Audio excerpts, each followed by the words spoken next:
नमस्कार, मैं हूं भूपेंद्र रावत और आज हम आपसे बात करेंगे कि 2 जुलाई 2021 हमारे लिए क्या षड्यंत्र का दिन है।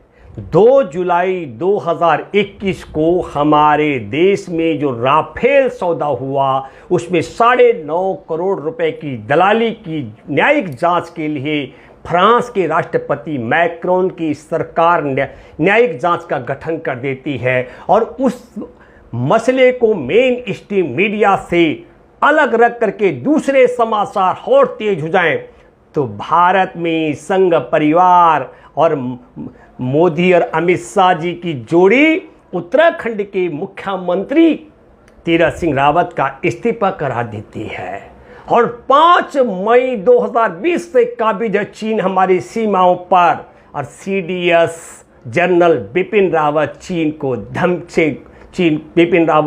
को धमकी दिलाई जाती है। मेरे दोस्तों, हम आपके साथ बात कर रहे हैं इस पूरे मसले को जोड़ा जाना चाहिए। आप देखिए कि 25 मार्च 2016 को जिस दिन राफेल बनाने वाले डसाल्ट कंपनी के प्रतिनिधि भारत में आए हुए थे उस दिन वो हिंदुस्तान एरोनॉटिक्स लिमिटेड के साथ हमारा सौदा है 126 राफेल का, इस पर बात उन्होंने क्लियर की और 26 मार्च को एक दिन बाद फैसला बदल जाता है और हिंदुस्तान एरोनॉटिक्स लिमिटेड बाहर हो जाता है, राफेल सौदे से बाहर कर दिया जाता है और अनिल अंबानी जिनके खानदान ने जहाज तो छोड़ दीजिए जहाज की चाबी नहीं बनाई उन्हें राफेल का पार्टनर बनाया जाता है। ये आपके सामने पहला मसला। दूसरा बड़ा अहम मसला, 126 जहाज भारत को लेने हैं राफेल, ये फैसला हो चुका है तो 90 जहाज कम करके मात्र 36 जहाज लिए जाएंगे। ये फैसला किसने किया? जिसने हिंदुस्तान एरोनॉटिक्स लिमिटेड जो जहाज बनाने की कंपनी है, विश्व के 4 जहाज हैं जो हवा में चलते हुए तेल भर सकते हैं, उनमें से तेजस हिंदुस्तान एरोनॉटिक्स लिमिटेड ने बना रखा है। HAL का बना हुआ जहाज भी हवा में तेल भरने की क्षमता रखता है। दूसरी बात हम कहना चाहते हैं कि 126 जहाज में 18 जहाज तैयार राफेल और 108 जहाज बनाने की तकनीक और ठेका हिंदुस्तान एरोनॉटिक्स लिमिटेड को मिलना था। वह कौन ताकत है जो हिंदुस्तान एरोनॉटिक्स लिमिटेड को राफेल बनाने की तकनीक और ठेका से वंचित करके हिंदुस्तान एरोनॉटिक्स लिमिटेड की उन्नति को रोकने का षड्यंत्र किया? यह भी देशद्रोह है। जहाजों की संख्या कम करना देशद्रोह, हिंदुस्तान HAL को की उन्नति और तरक्की रोकने का मामला देशद्रोह, हमारे देश में 90,000 से ज्यादा के कर्जदार और चीनी कर्जदार दिवालिया अनिल अंबानी को पार्टनर बनाना देशद्रोह, 570 करोड़ के एक जहाज को 1670 करोड़ रुपए में खरीदना देश के साथ बड़ा घोटाला, बिचौलिया किसने बना डाला। और इस पूरी प्रक्रिया को लेकर के हम आपके माध्यम से कहना चाहते हैं, इस पूरी प्रक्रिया को लेकर के कहा जा रहा है कि तीरथ सिंह रावत की टिप्पणियां ठीक नहीं थी। तो तीरथ सिंह रावत ने तो 17 मार्च को हमारे देश की महिलाओं के पहनावे पर भद्दी टिप्पणी की थी, फटी हुई जींस को लेकर के। तब संघ परिवार की सरकार और अमित शाह नरेंद्र मोदी ने तलब नहीं करवाया तीरथ सिंह रावत को। हमने सबने देखा है कि किस तरीके से हमारे देश में कहा गया है कि भारत 200 वर्ष तक अमेरिका का गुलाम रहा है। ये बात भी 21 मार्च को उत्तराखंड के मुख्यमंत्री तीरथ सिंह रावत ने कही थी। झूठी बात, कभी भारत पर अमेरिका का आधिपत्य नहीं रहा। हाँ, संघ परिवार को पालता आ रहा है, अब चीन पाल रहा है, ये दुनिया जानती है।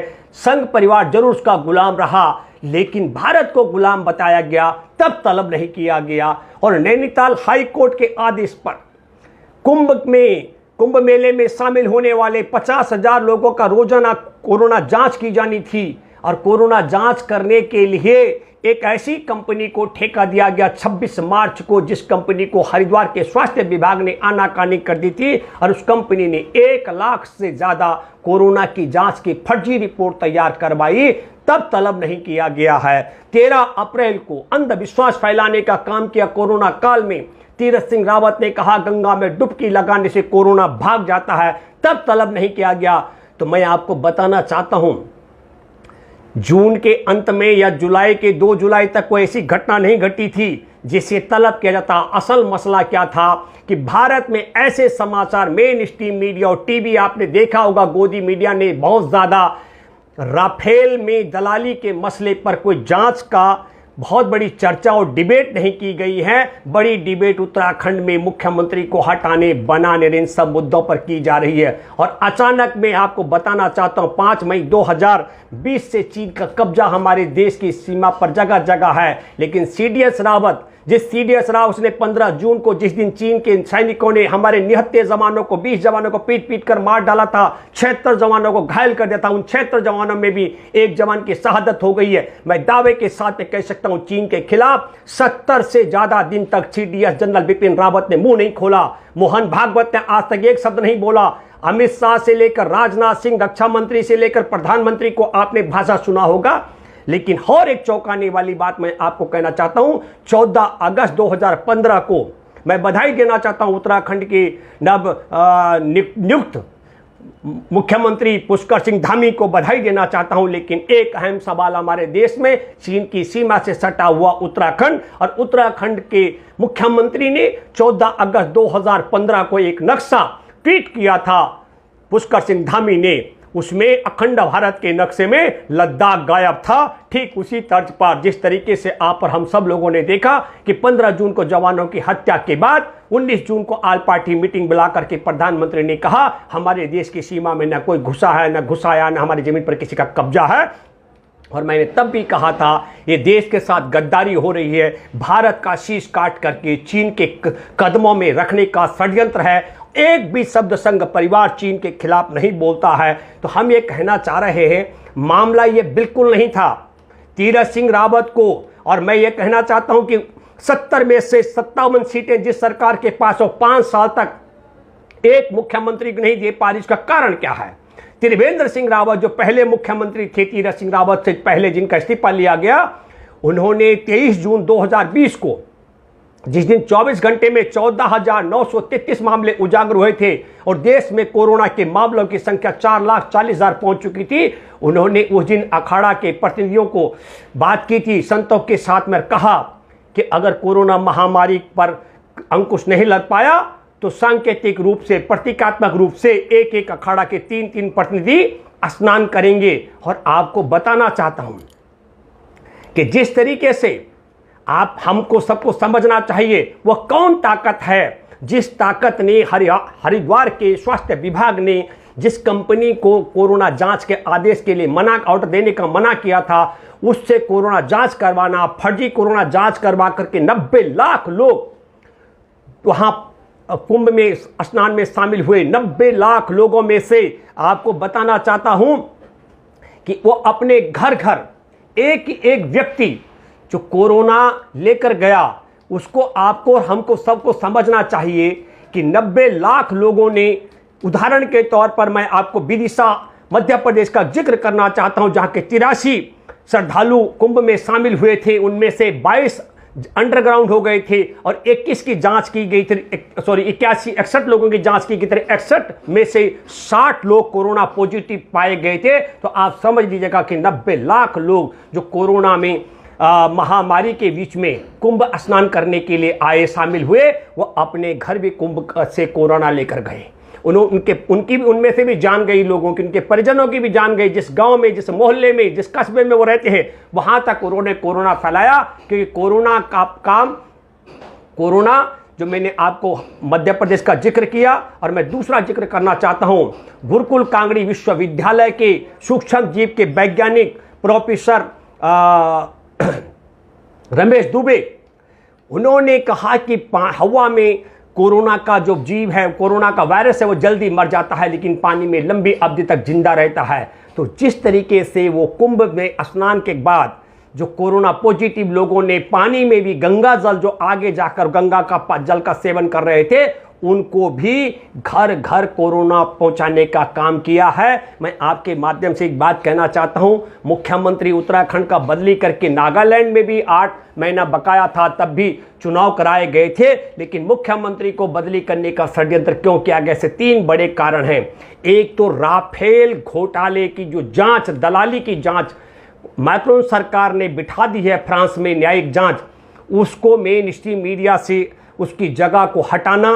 दूसरा षड्यंत्र था कि कोरोना महामारी के बीच में कुंभ और कुंभ में फर्जी जांच रिपोर्ट तैयार करवाना, जो हाईकोर्ट के आदेश पर हो रही थी। और तीसरा महत्वपूर्ण बात है, हमारे देश की एकमात्र महिला, हमारे देश की बेटी पश्चिम बंगाल की मुख्यमंत्री है, मुख्यमंत्री पद से देश की बेटी को हटाने का, ममता बनर्जी का जिक्र कर रहा हूं, यह षड्यंत्र संघ परिवार की तरफ से किया जा रहा है। लेकिन मैं आपके माध्यम से एक बात कहना चाहता हूं, हमारे देश में बच्चा, बूढ़ा, जवान, हर प्रत्येक इंसान को समझ आ गया है कि हमारे देश के अंदर जब 24 मार्च 2020 को मात्र 500 मामले थे, तब देश में तालाबंदी कर दी गई। और जब 1 करोड़ 17 लाख से ज्यादा मामले उजागर हो गए, तब कुंभ के आयोजन का फैसला लिया गया। यह षड्यंत्र है, क्योंकि देश का कोई भी देशद्रोही वैज्ञानिक ऐसी राय हमारे देश की सरकार को नहीं दे सकता है कि जो कहे कि 500 मामलों में देश के जहाज पे, उद्योग पे, व्यापार पे, हॉस्पिटलों पे,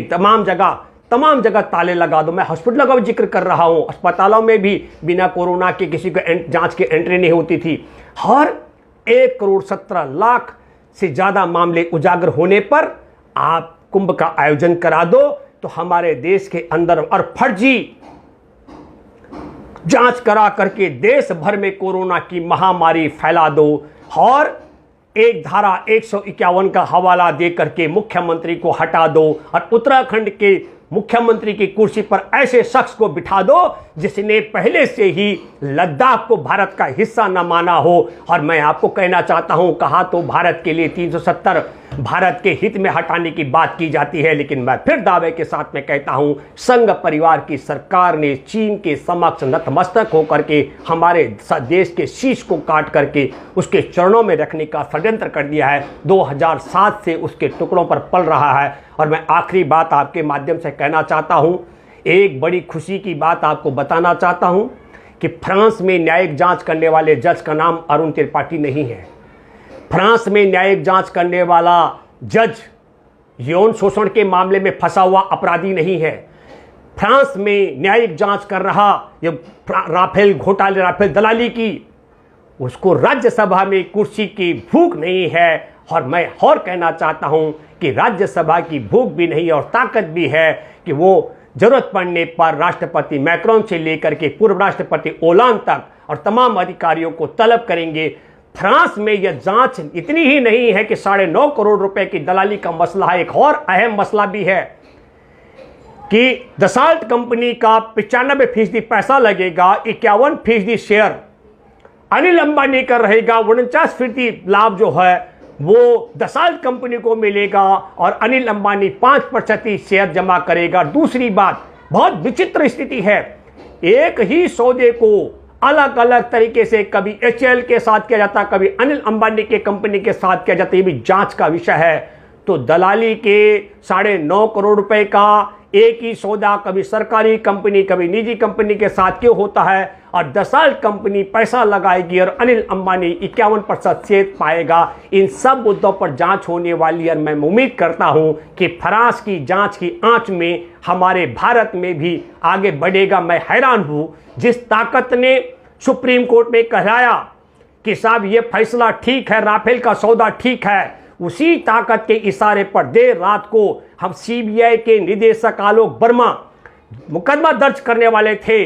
570 करोड़ का जहाज 1670 करोड़ का कैसे हो सकता है, और जहाज बनाने वाली कंपनी HAL को किनारे करके जिसके खानदान में जहाज की चाबी नहीं बनी अनिल अंबानी की, देश और दुनिया के कर्जदार को उसका पार्टनर कैसे बनाया जा सकता है। इन सब मुद्दों पर 126 जहाज की संख्या 36 कैसे की जा सकती है, और HAL की उन्नति रोकने के लिए जो तकनीक बनाने के और ठेका मिल रहा था उससे वंचित करने का षड्यंत्र क्यों है। इन सब मामलों को लेकर जांच पड़ताल में मैं दावे के साथ में कहता हूं, ईमानदारी के साथ में अगर जांच होगी तो नरेंद्र मोदी को कुर्सी छोड़ करके हथकड़ियां लगा करके जेल में डाला जाएगा और 570 करोड़ रुपए जहाज को 1670 1100 करोड़ रुपए प्रति जहाज के हिसाब से वसूली भी होगी। और यही नहीं, मैं आपको दावे के साथ में कह सकता हूं कि HAL को देश में जहां राफेल बनाने की तकनीक और ठेका से वंचित करने का जो षड्यंत्र देशद्रोह वो मामला भी चलेगा। और कैसे चीन के कर्जदार को और भारत के 90,000 करोड़ के कर्जदार अनिल अंबानी को ठेकेदार इसका पार्टनर बनाया गया, इसकी भी पोल खोल होगी। और देश के साथ देश के गद्दारी करने का जो मामला है वो सब भी बनता है, लेकिन कौन करेगा? समर्थ कोना देश गुसाई, जिनके इशारे पर अदालतें तोता बन चुकी हों, जिनके इशारे पर CBI ED तमाम तोता बन चुके हों, जो आलोक वर्मा की तरह ताकत रखते हैं, उनको देर रात को हटाया जाए। कोई जज अगर मुंह खोलने की बात कर दे तो गोगोई की तरह पहले यौन शोषण के मामले में फंसा करके फिर राज्यसभा का सदस्य बनाया जाए, और फिर अरुण कुमार मिश्रा की तरह हो सकता है कि उनको भी लाभ पहुंचाया जाए। जो नहीं लाभ में बिकना चाहता हो उसे जस्टिस लोया की तरह भय दिखाया जाए। लेकिन मैं आपको कहना चाहता हूं कि फ्रांस के जज को जस्टिस लोया की तरह जान गंवाने का भय नहीं है, कुर्सी पाने का लालच नहीं है, और कहीं उनको मानवाधिकार आयोग की कुर्सी का लालच नहीं है। इन सब मुद्दों पर मुझे लगता है, हम उम्मीद करते हैं वक्त लगेगा, लेकिन मैं मानता हूं कि देर आए दुरुस्त आए। लेकिन ये हमारे देश के लिए बहुत हितकर होने वाला है। लेकिन देश की नाक कटेगी जब ये सारा एक्सपोज होगा और पता लगेगा हमारे देश की पूरी नाक कटवा करके इस पूरे सौदे में जानबूझकर षड्यंत्र के तहत रखी गई है। ये बात भी जब पोल खुलेगी देश के प्रधानमंत्री के खिलाफ तो हम सब के लिए भी अपमानजनक होगा। अच्छा हो कि समय रहते प्रधानमंत्री अपने अपराध को कबूल करें और अपने पद का त्याग करें, अपने को कानून के हवाले करें। ये उम्मीद मैं करता हूँ।